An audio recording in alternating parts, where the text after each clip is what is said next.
paciente na era da telesaúde e da inteligência artificial. Conosco aqui vai estar o Dr. Alexandre Taleb, que é coordenador do Núcleo de Telemedicina e Telesaúde na Faculdade de Medicina da Universidade Federal de Goiás, vai estar online conosco. O Dr. Lucas Fonoli, que é médico, né, e cientista de dados. E a Raquel, que é CEO da Prisma Consultoria e membro diretor da Sociedade Brasileira de Informática de Saúde. E eu vou estar aqui na moderação. Eu também convidei o Dr. Antônio, mas não sei se ele virá conosco.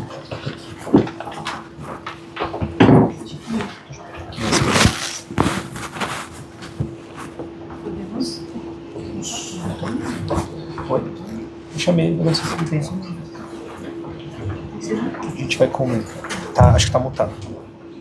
Podemos?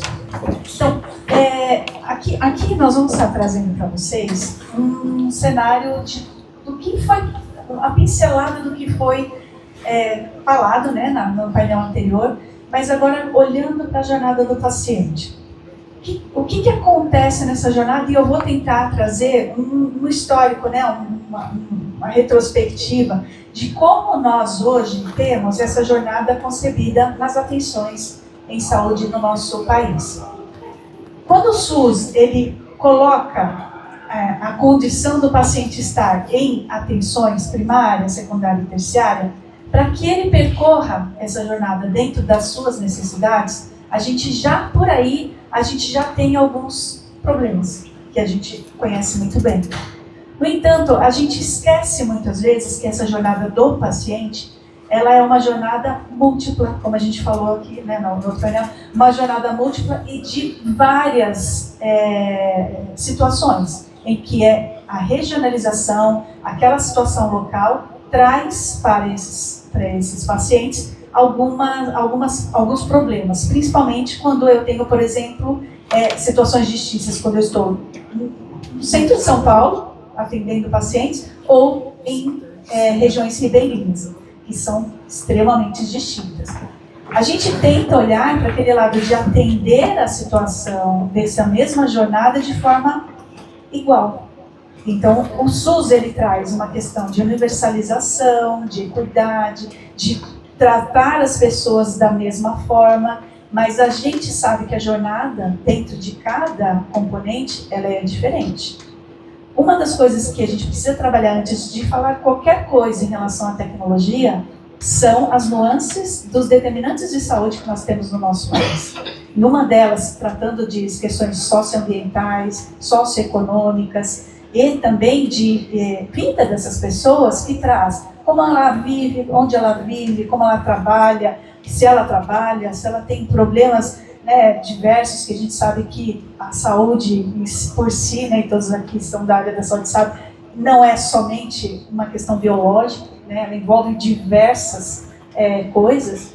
E aí a gente traz, com todo esse cenário, a gente traz agora, né, incentivado e adiantado bastante pela Covid, as tecnologias para, no nosso entendimento e na nossa fala, melhorar essa jornada do paciente.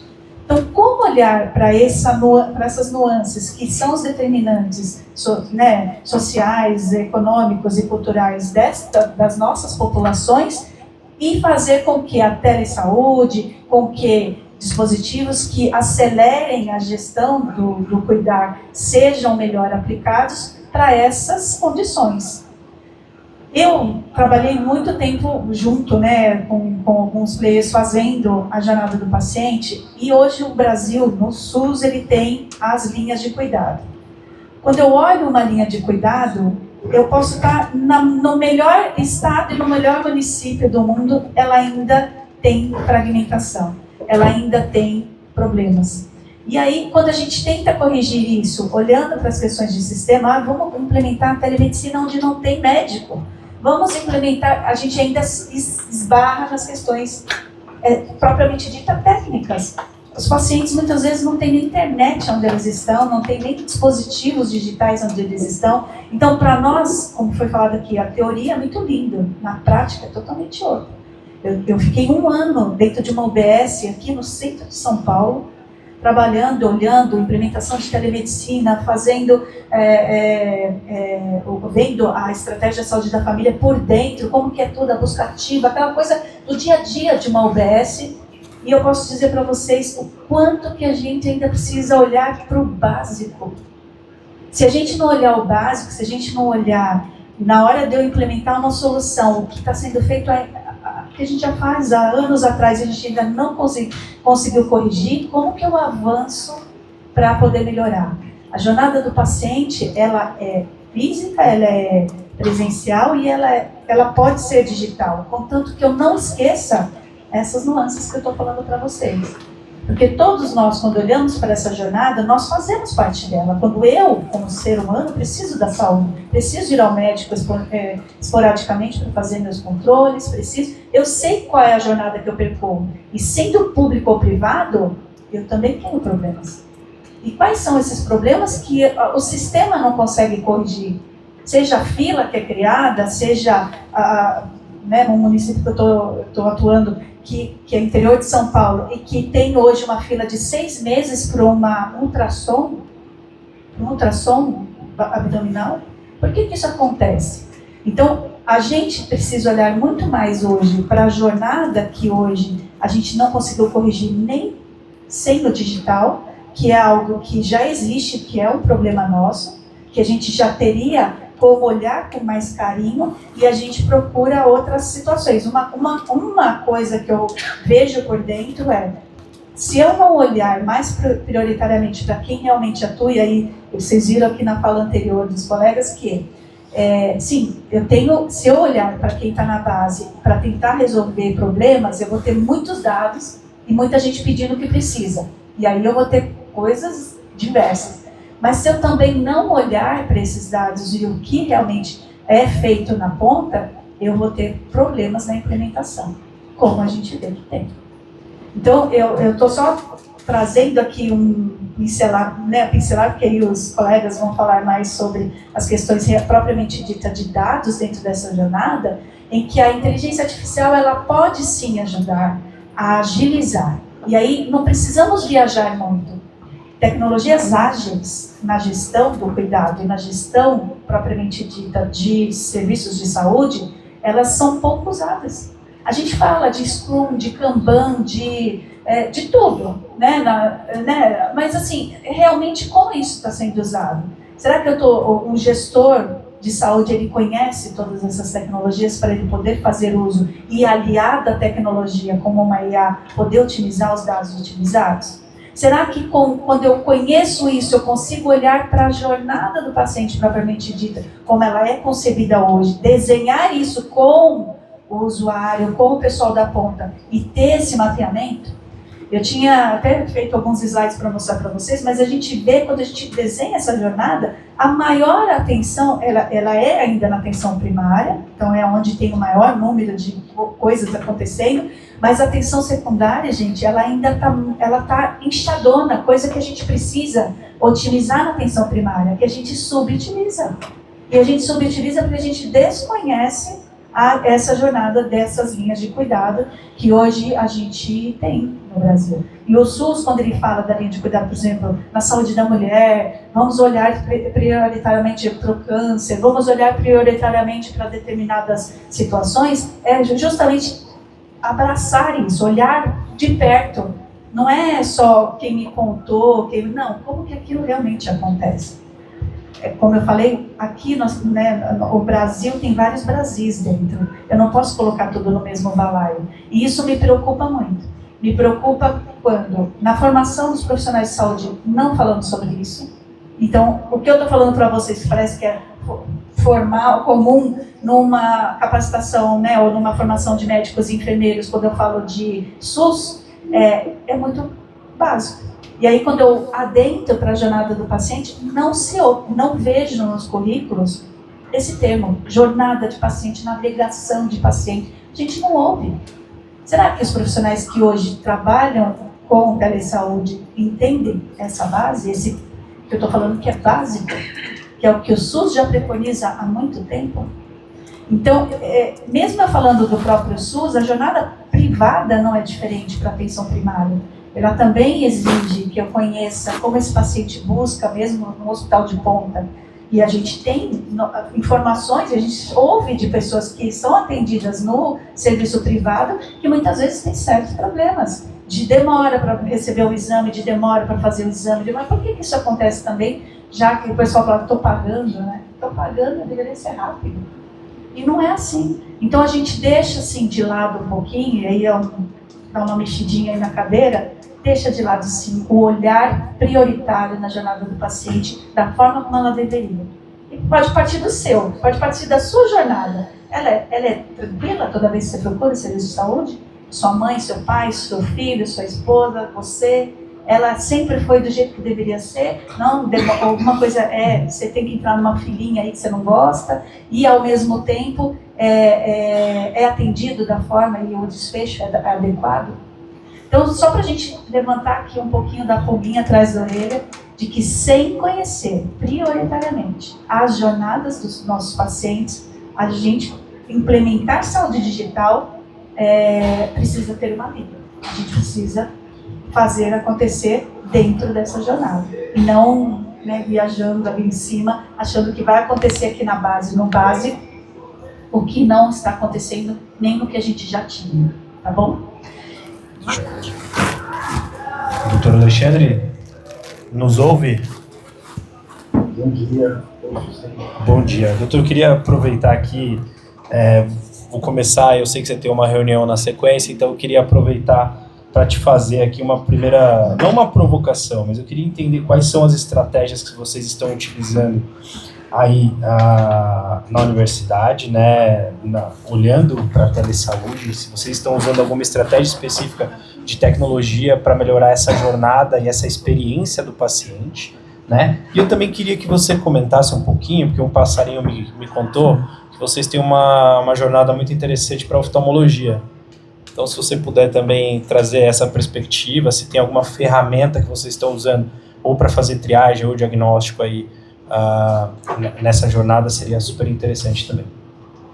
Não, perfeito. Obrigado por receber pelo convite.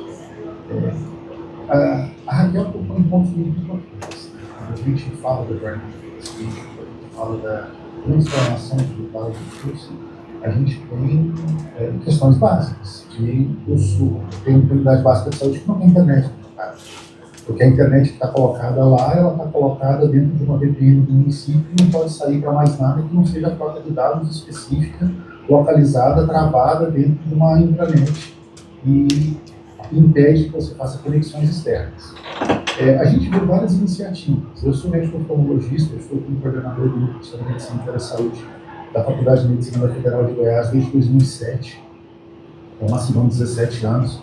Defendi aí na Faculdade de Medicina da USP, aí junto ao HC, minha tese de doutorado em 2009 com o professor Chau, em teleoftalmologia, e a gente criou aqui em 2008 um programa permanente de prevenção às causas de cegueira, onde a gente utiliza a análise da retinografia do fundo de olho para fazer o diagnóstico precoce das 4 principais causas de cegueira: catarata, que é uma causa de cegueira curável; glaucoma, que é uma causa de cegueira irreversível; retinopatia diabética, que é a maior causa de cegueira legal em pacientes jovens; e degeneração na racionalidade, que é uma causa de cegueira central em idosos. Antes da gente entrar na teleoftalmo, eu acho que é importante a gente conversar um pouquinho do contexto dessa transformação digital no SUS. Quando começou lá atrás, em 2007, com programas de apoio, programas de telemática em apoio à atenção primária à saúde, começamos com 9 núcleos lá atrás, a USP estava incluída com o professor Chau, Federal do Amazonas, Federal do Ceará, Federal de Pernambuco, Federal de Minas, Federal de Goiás, Estadual do Rio de Janeiro, Federal de Santa Catarina, no Rio Grande do Sul e a USP. Nós começamos realmente a tentar desenhar um modelo de suporte, de apoio, para dar a segunda opinião dos pacientes que seriam encaminhados pela atenção primária, para a gente tentar diminuir o deslocamento, diminuir o número de encaminhamentos. Esse ainda é um dos grandes focos. O Ministério entendeu a saúde digital enquanto uma ferramenta indispensável na construção de todo esse processo. Então, ele criou uma secretaria, a CENDIG, que é a Secretaria de Informação e Saúde Digital, lá no Ministério da Saúde agora, no começo do ano passado, em janeiro de 2013, e os núcleos de telemedicina e telesaúde apoiados pelo Ministério da Saúde passaram de 10 para 28. Então nós éramos 10 no começo de 23, hoje nós somos 28 núcleos espalhados pelo Brasil. A meta é que nós cheguemos a 54 núcleos, 2 por estado, e que esses núcleos possam efetivamente contribuir nesse processo de apoio à jornada digital do paciente, não só evitando, por exemplo, que o paciente saia de uma UBS para ter que fazer um exame complementar, então aí entra o telediagnóstico em cardiologia, o telediagnóstico em dermatologia, em pneumologia, com a telespirometria, em oftalmologia, com a teleretinografia, o teleultrassom, entra a teleconsultoria, onde o médico da unidade básica de saúde pode discutir o caso de qualquer paciente com especialista, e entram também as teleconsultas, para que o paciente possa ser teleregulado, que a gente faça uma regulação e qualifique a fila desse paciente, para que ele não fique tanto tempo esperando para ser visto na atenção secundária. O que realmente precisa ir para a secundária e para a terciária e o que dá para ficar na primária. Então, são várias as linhas de abordagem que estão sendo executadas. Aqui na Federal de Goiás, o estado do Goiás tem 246 municípios. Nós temos 226 desses conectados conosco. Faltam 20 para a gente conquistar o mundo, digamos assim. E esses 226 municípios recebem continuamente teleeducação e teleassistência. A teleassistência voltada especificamente no telediagnóstico e na teleconsultoria. Então a gente consegue reduzir de forma bastante significativa a quantidade de pacientes encaminhados. Você vê que o médico novo que chega na unidade básica de saúde, as primeiras interações que ele tem com a gente são de coisas mais básicas, e que ele vai pegando segurança e evoluindo, e as discussões começam a ficar mais de alto nível, casos realmente mais complexos. Ele vai sentindo segurança para poder conduzir a maior parte dos casos, dúvidas que ele já tirou, ele já incorpora na vida normal. Isso não é só para a medicina, tá? Isso funciona para a enfermagem, isso funciona para a gente comunitária de saúde, isso funciona para a odontologia, isso funciona para o núcleo de apoio à saúde da família. Então, psicólogo, fonoaudiólogo, nutricionista, a gente tem, na verdade, uma rede de apoio para as 14 profissões da saúde. Até veterinária, às vezes, a gente aciona quando tem alguma zoonose, alguma coisa que precisa ser vista.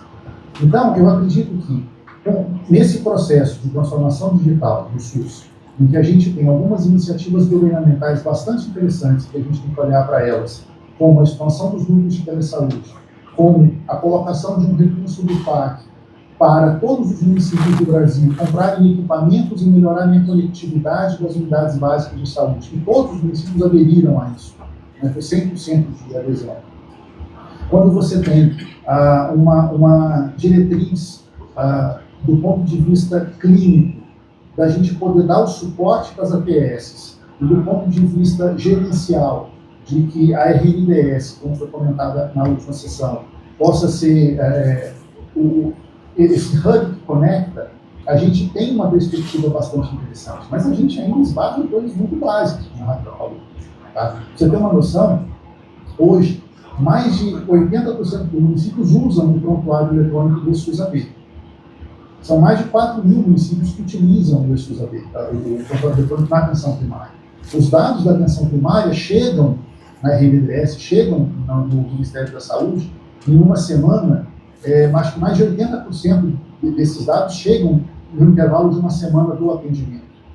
O que isso quer dizer? Isso é bom? Isso é bom, mas assim, tinha que ser imediato. Vai chegar um momento em que, a partir do que o dado foi inserido, ele já tivesse que estar compatibilizado, mas muitas vezes essa conexão ela não é em tempo real, mas ela já está acontecendo de uma forma cada vez mais frequente. Então eu acho que, como foi falado também no painel anterior, estão sendo construídos os times que vão liderar isso. E eu acredito que, entender todo esse processo e montar esses times nas diversas profissões, é que realmente vai fazer com que a gente possa tentar chegar um passinho mais perto da promessa impossível, que é levar mais atendimento, mais saúde, mais qualidade com preço menor. Muito obrigado, doutor Alexandre. Acho que... Bom, doutor Alexandre, obrigado pela contribuição. Acho que excelente aí saber o que vocês estão fazendo. Eu vou aproveitar o gancho e vou trazer agora para o Dr. Lucas, né? Por favor, doutor. Não, só me despedindo de vocês, eu tenho um compromisso agora 10 meses, a gente estava ficando um pouco atrasado, não vou participar das discussões.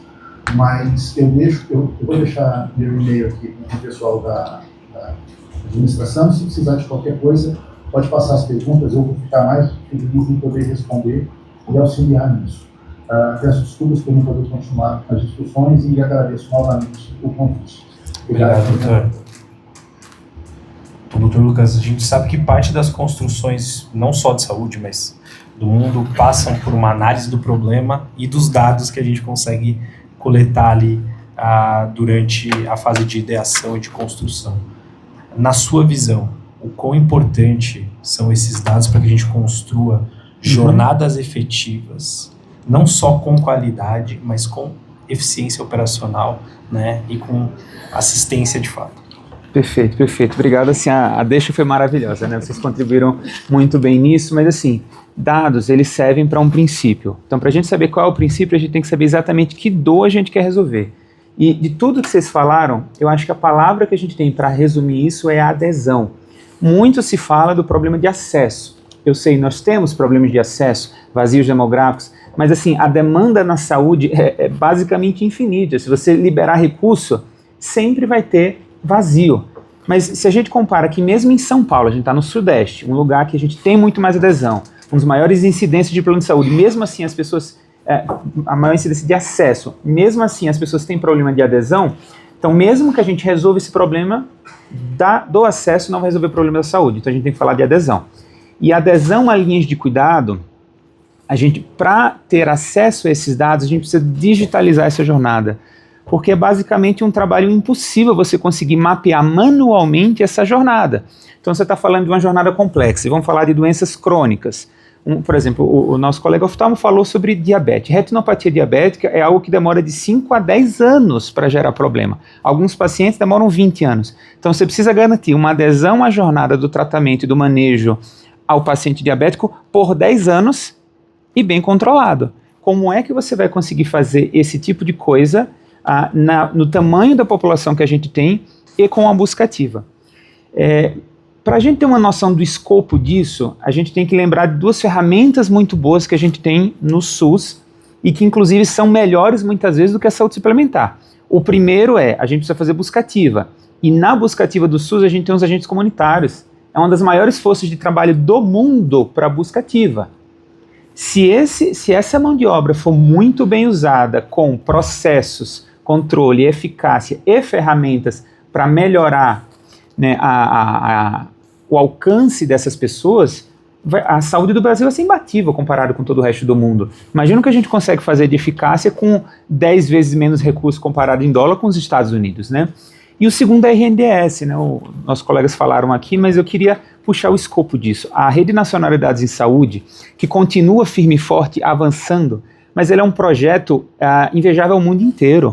Ela é baseada em alguns países da Europa, e se a gente usar, por exemplo, o exemplo da Estônia, o que a Estônia fez é lindo, mais de 99% de adesão para a interoperabilidade de receitas médicas, não só a prescrição médica, mas saber se o paciente buscou a medicação, e nisso você poderia ver, por exemplo, na jornada, o paciente que parou de ir buscar a metformina ou a insulina na farmácia, você já pode gerar um alerta para o agente comunitário ir lá intervir para ver se realmente parou de buscar ou, sei lá, você foi comprar a medicação por conta própria, que normalmente não é a questão.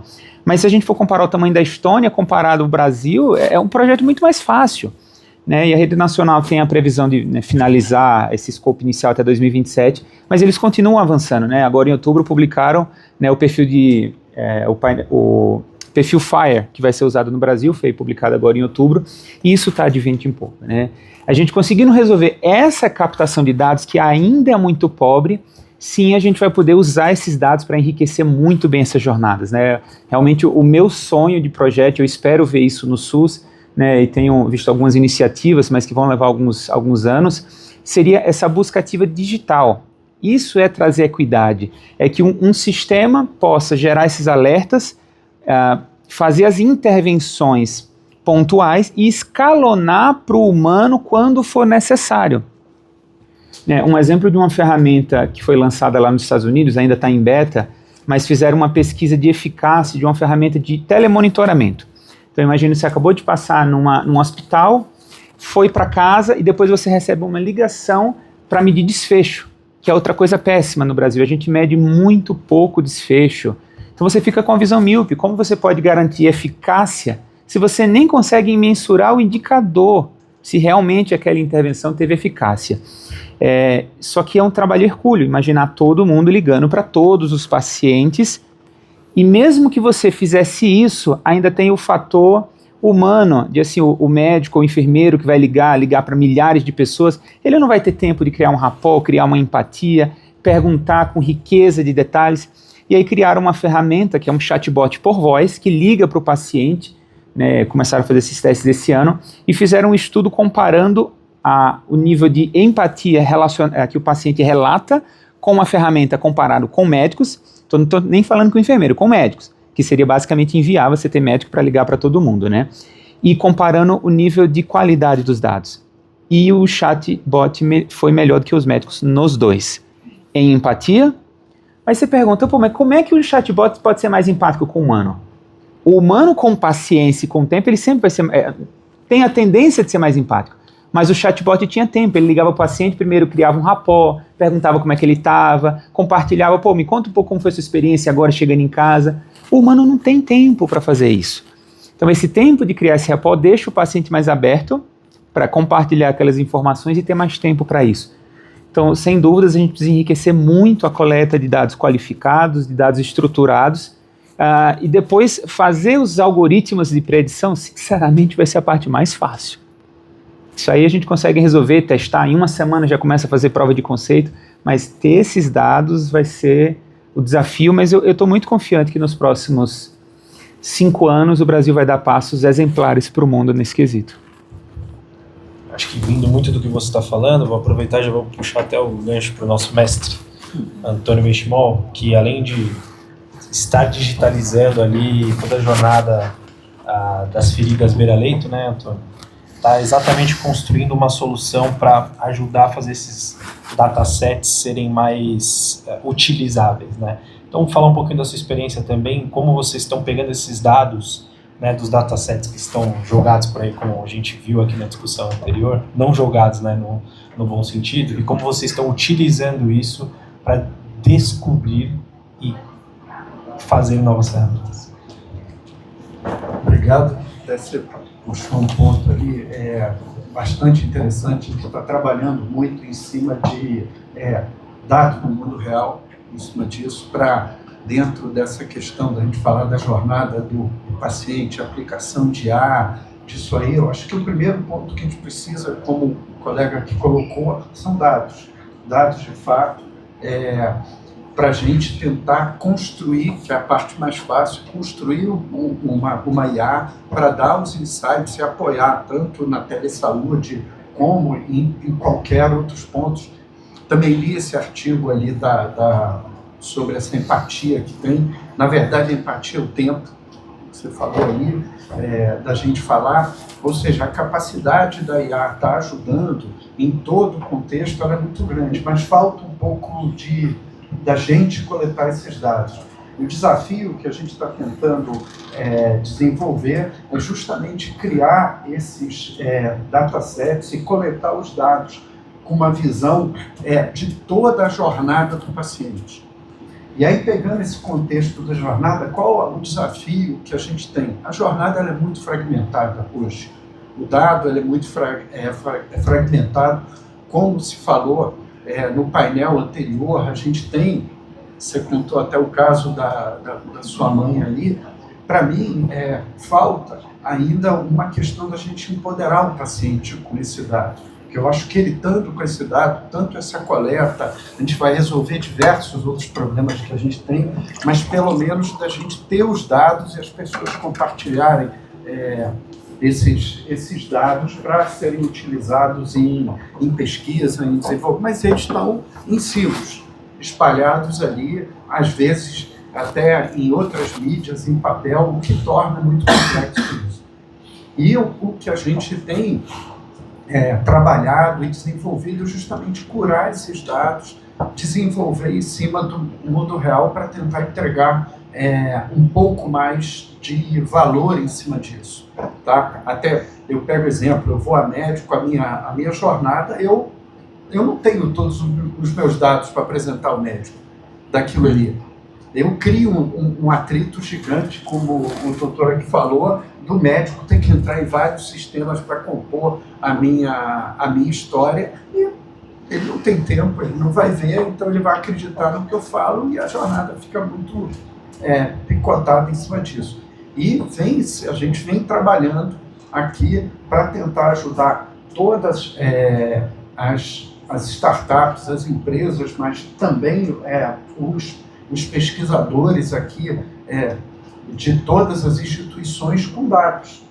De fato, disponibilizar dados que tenha isso. Isso é o que a gente está aqui tentando desenvolver, o que me deixa muito feliz na satisfação que eu tenho falado com as instituições, e a gente ouve eco muito grande de todas as instituições de apoiar nessa construção, porque a gente vai entregar valor para todo mundo para construir novas ferramentas que vão apoiar principalmente na jornada do paciente. Dali, sumarizando melhor, a gente tendo dados, tendo IAs que, no meu contexto, vão vir ao longo do tempo IAs que de fato entreguem valor para o profissional que está ali, tendo uma visão grande para ele, apoiando ele naquele momento.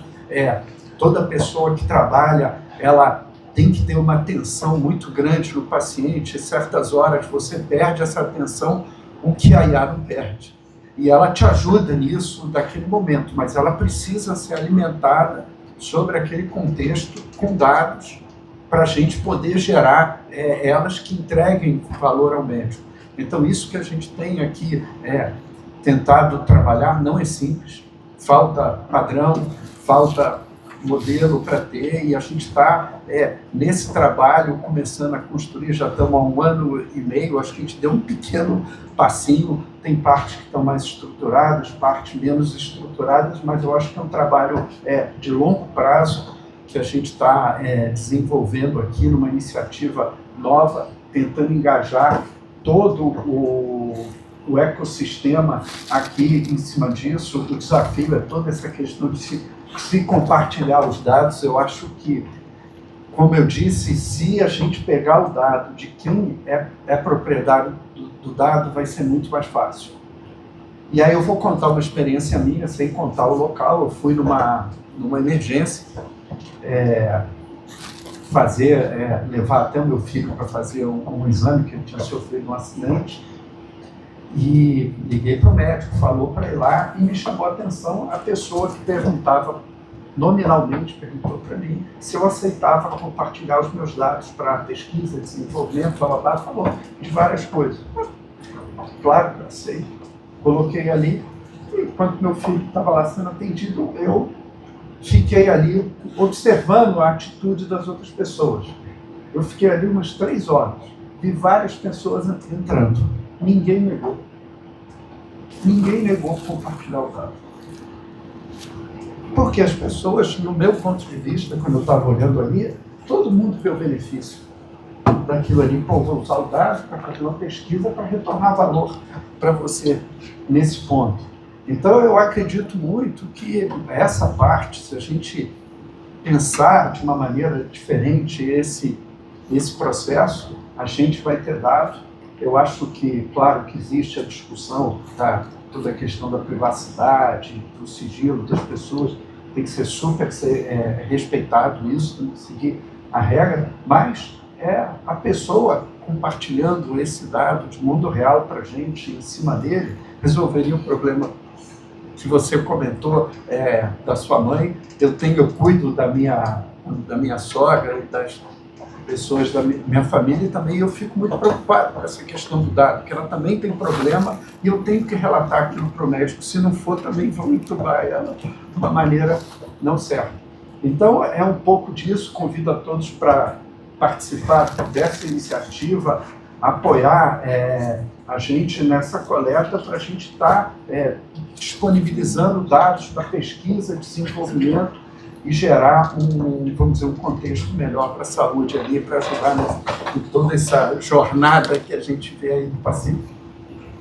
Eu queria só complementar que a gente tem já grandes players na saúde, trabalhando já com o que é antigo no nosso meio e na gestão em saúde, que é o uso do Power BI, que é o uso de dashboards para uma gestão da saúde um pouco mais visual. Nós somos seres humanos visuais, né? Nós, para fazermos e olharmos o que está acontecendo no contexto, nós precisamos de que esses dados virem algo legível, que eu entenda aquilo, né? E não naqueles viajando, né? Que o pessoal fala, mas assim, que um simples profissional que está ali na ponta consiga também detectar aquilo como algo que está bom, que está ruim, né? Então, a gente usa realmente uma gestão à vista da assistência interessante. O que acontece é que, para eu usar esse dado e colocar a inteligência artificial para me apoiar nisso e agilizar tudo o que eu faço, é o que os colegas estão falando, eu preciso saber que dado eu vou usar. E aí é nisso que entra as questões que a gente está falando aqui, que eu fico com a pulguinha atrás da orelha, né? Com que a gente está trabalhando? Com que, dentro de cada especialidade, se tem de dado para levantar e poder ter dali o desfecho? Porque assim eu crio possibilidades e não criar diversos tipos de prontuário eletrônico, diversos tipos de registros. Não é isso. É eu entender que, por exemplo, na cardiologia eu tenho determinadas questões que elas precisam estar ali como base e o que for a mais eu tenho um campinho aberto para eu poder imputar, mas que esses dados, ao analisar de uma forma geral, eu consigo predizer que naquela população, naquela situação, eu vou ter tal desfecho, como eu posso fazer melhor. A gente não cria protocolos simplesmente para criar, a gente cria protocolos com evidência científica. E os dados que a gente levanta são a base dessas evidências. E se eu não gero um dado bem robusto, ele não vai me devolver nada.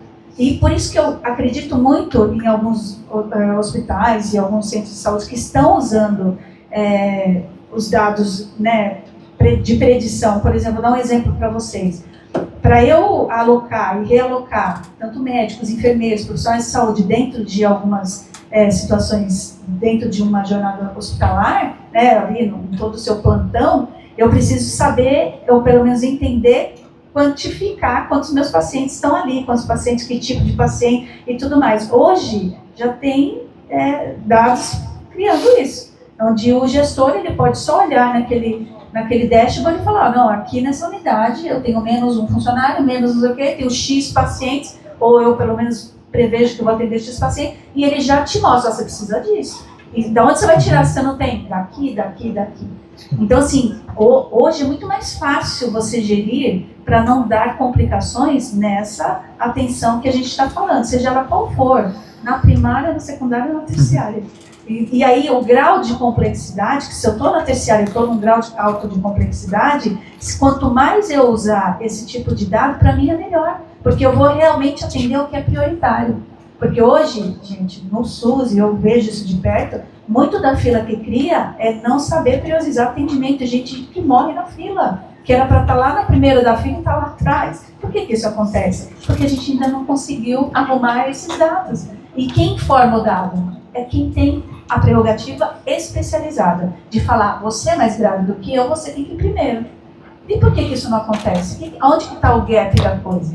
Então, eu questiono muito essa situação, desculpem, eu questiono muito essa situação de quem levanta, de quem trata o dado, que eu acho que é bem a tua área, de quem trata o dado e de como eu devolvo esse dado. Acho que é bem isso. Só para complementar, eu queria dar um exemplo prático do que a gente pode fazer para já começar a usar os dados que a gente tem hoje. Eu sei que é muito bom a gente falar o que a gente pode ter em 5 anos, mas eu vou dar um exemplo de como eu consegui fazer uma gestão de saúde populacional numa situação que eu tinha quase nenhum dado. Então vamos dar um exemplo. Estava fazendo um mapeamento de carteira de um setor de oncologia, que tinha um prontuário eletrônico já há quase 15 anos, mas o prontuário eletrônico ele era usado apenas no back-office. Então eu só tinha dados do SUS, como a PAC, BPA, IH, E tinha a plataforma DRG também, que tinha alguns dados clínicos imputados lá, que a gente teve algumas formas de conseguir pegar esses dados. Mas você não tinha prontuário eletrônico em si. A evolução médica era toda em papel. E aí você pensa, como que eu vou fazer para classificar esses pacientes, no mínimo, pelo menos por um CID, se ainda está no serviço ou não, se já morreu ou não, se você não tem um prontuário, né? E eu usei as mesmas técnicas que as operadoras estão começando a usar nos últimos 5 anos para a saúde populacional. A operadora, muitas vezes, ela não tem acesso, tirando as verticalizadas, um Apvida, ela não tem acesso aos dados do hospital. Então, quais são os dados que a operadora tem e que tem sido suficiente para minimamente conduzir a saúde populacional? Os dados de autorização, porque ela é a fonte pagadora. Então, se está envolvendo dinheiro e está envolvendo processo, o dado tem uma chance muito maior de estar certo. Então, assim, não é só ter dado. Cada dado, quando a gente conhece o processo por trás daquela coleta de dados, a gente sabe o custo que foi para conseguir aquele dado e a confiança. E não é problema você usar dados com confiança menor. Agora, você tem que tomar muito cuidado em que fase do processo você vai usar esse dado. Então, se a gente precisa fazer uma clusterização e a gente vai montar uma árvore de decisão, que é basicamente uma árvore invertida, e na ponta as folhas que são os outcomes, e a gente vai separar o paciente, se a gente coloca esse dado menos confiável na base da árvore, no primeiro degrau, já errou tudo. Porque se aquele primeiro dado você usar como binário para decidir se ele vai para outro braço da árvore, você já jogou ele completamente fora de curso. Agora, se você pega, por exemplo, na base da árvore, você usou o CID que foi colocado na APAC, por exemplo, numa IH, é um CID muito mais confiável, né? O meu professor Rodrigo Signorini, que é chefe de dados da Sul América, ele fala que o CID médico, na maioria das vezes, é inútil. Porque não dá para confiar que o médico teve boa vontade de imputar o CID 10. Imagine quando chegar no CID 11. Agora, o CID da APAC, ele passou no médico, no enfermeiro, no faturamento, e se tem a oportunidade de melhoria lá para gerar mais faturamento, eles vão melhorar. Então é uma informação muito mais resiliente e confiável, porque tem consequências financeiras para a não correção daquele dado. Então você pega esses dados que são muito mais alicerce, começa a separar o paciente por eles, e depois a granularidade do dado para ter mais filtros. Tudo bem você usar dados que não são tão confiáveis, mas tomar muito cuidado com esses dados não confiáveis na base. Então, só com a PAC, BPA e IH a gente conseguiu separar quem eram os pacientes que estavam em tratamento ativo, que tinham falecido, os pacientes que estavam em segmento. A gente conseguiu separar todos os pacientes que morreram? Não. Pode ter pacientes que abandonaram ou não morreram, simplesmente deixaram de ter contato com o serviço. Mas você consegue ter um mínimo de filtro para entregar isso, por exemplo, uma enfermeira navegadora, fazer o ajuste fino e imputar o resto dos dados que precisa do last mile. Mas você diminui em 10 vezes o trabalho disso. E basicamente em uma semana, com os dados que já estavam lá, a gente conseguiu fazer um BI, um mapa para informações que eles nunca tiveram. Acho que só para a gente finalizar, né, a gente já está em cima. Eu queria tentar, é impossível resumir porque o tema mas eu tenho, na verdade, uma provocação para nós todos, né? Como a gente garante que essas tecnologias são inclusivas? E eu vou dar um exemplo. Nós temos aqui uma solução no Hub que faz diagnóstico de melanoma por inteligência artificial. Então nós estamos criando dentro da teledermatologia uma jornada desse paciente utilizando essa inteligência artificial. Quando a gente olha para os bancos europeus onde essas tecnologias são construídas, basicamente eu tenho pele branca. E aqui a gente teve um diferencial que foi utilizar a nossa variabilidade de pele. Mas isso só foi possível porque a gente foi atrás dos maiores hospitais que tinham um banco de dados. Então, como garantir que a gente tenha tecnologia inclusiva não só no sistema único, mas também nos hospitais privados? Eu queria fazer só uma referência sobre a questão também de divulgação do Ministério de serviços de saúde sobre o que está disponível. A população desconhece, gente. A população não sabe que ela pode, em algum momento, mesmo aquela que paga, poder usar um dispositivo como esse, que vai fazer o monitoramento de uma lesão e vai dar o diagnóstico. Então, assim, a população desconhece porque a gente ainda também não sabe como chegar nessa população para falar, nós temos esse serviço, ela trabalha assim. Uma coisa que a gente subutiliza, que foi falado aqui, são os agentes comunitários de saúde, que são as pessoas que estão ali na comunidade. Elas estão dentro da realidade. Eles são os nossos potenciais, vamos dizer, buscadores, né, daquilo que a população realmente precisa e trazer para junto da saúde. Os navegadores, seja ele qual for, enfermeiros, o próprio acesso, acho que seria um excelente navegador, se ele fosse treinado para isso. E a gente teria menos problemas da jornada do paciente se a gente conseguisse inserir essas pessoas conhecendo o que a gente tem de disponibilidade. Então, acesso, eu acho que primeiro precisa ter conhecimento. Então, informação. Sem informação, como é que eu vou acessar algo que eu não conheço? Então, né? E outra coisa, tem uma questão de letramento, né, gente? Literacia, acho que a palavra ali é meio similar, mas assim, o conhecimento em usar tecnologias para determinadas coisas, por exemplo, para minha mãe fazer telemedicina com a médica geriatra dela, sempre tem que ter o filho que estar junto. Ou é eu, ou é outro, alguém tem que estar junto. Ela não consegue sozinha abrir o celular, fazer... Nanana. Aí o que já aconteceu diversas vezes? Pelo sistema da operadora, a médica não consegue acessar o celular dela. O que ela faz? Liga pelo WhatsApp. Então elas conversam, a conversa é pelo WhatsApp, a telemedicina. Então assim, está tudo errado. A gente sabe que tem que ser regulado, isso daí não pode ser em rede aberta. Tudo que a gente conhece, que tem que ter o consentimento informado do paciente e tudo mais nessa jornada, acaba indo por água abaixo. E não é porque o médico sabe, o operador, todo mundo sabe que isso acontece. Todo mundo sabe que isso acontece. E aí é nisso que eu falo, que as fragmentações ou às vezes a falta de conhecimento não deixa chegar nesse potencial que uma tecnologia dessa que vocês têm aqui chegue até o paciente.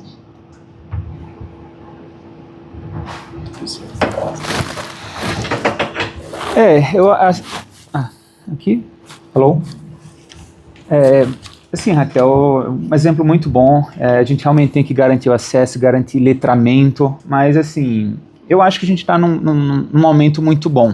A velocidade está sendo muito boa, o desenvolvimento de pessoas e profissionais do tipo está sendo muito bom. A gente ainda precisa de muitos profissionais do tipo, né? Eu digo, por exemplo, nossa especialidade, né? Médicos que trabalham com saúde digital ainda é considerada a especialidade não regulamentada mais rara do país, uma das mais raras. Mas da mesma forma, ela aumentou em mais de 5 vezes nos últimos 10 anos. Então a gente está nesse caminho, né? Eu acho que cada um aqui garantindo o alicerce, o que a gente pode entregar no hoje, não só ficar esperando o que os outros vão desenvolver na frente, ainda mais em centros como São Paulo, aqui em Nova HC, eu tenho a tranquilidade que a gente vai ver muita coisa boa saindo daqui nos próximos anos. Acho que o que você falou é perfeito.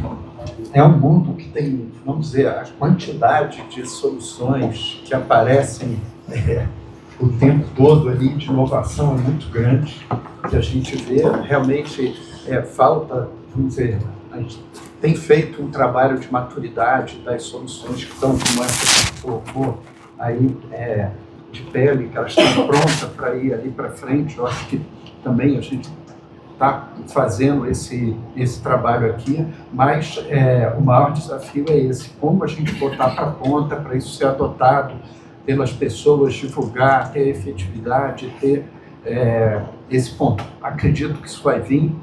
A gente está fazendo esse trabalho aqui no Inova, aqui no Inova HC, mas é um ponto ainda muito grande da gente não só divulgar, mas também treinar as pessoas para utilizarem isso da melhor forma, para ter o melhor resultado, entendeu?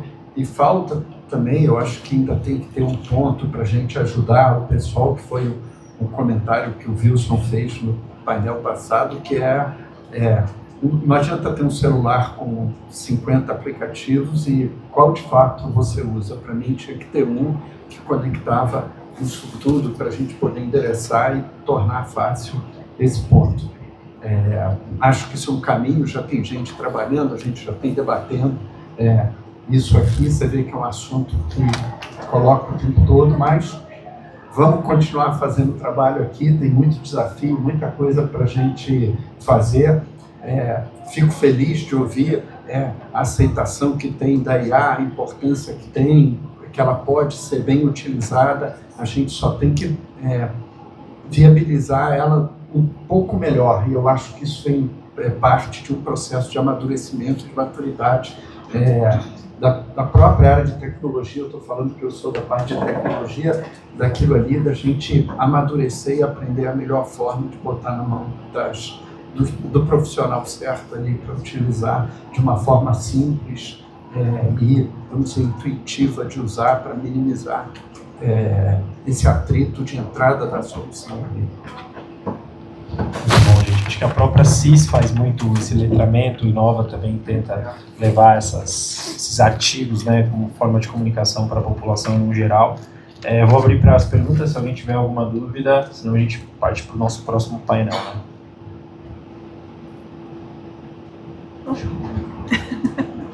Bom, pessoal, obrigado. A gente vai partir para o próximo painel. Obrigado mesmo.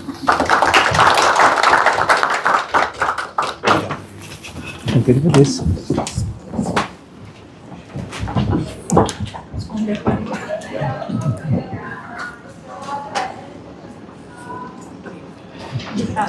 Valeu, viu? Obrigado. Obrigado mesmo, cara.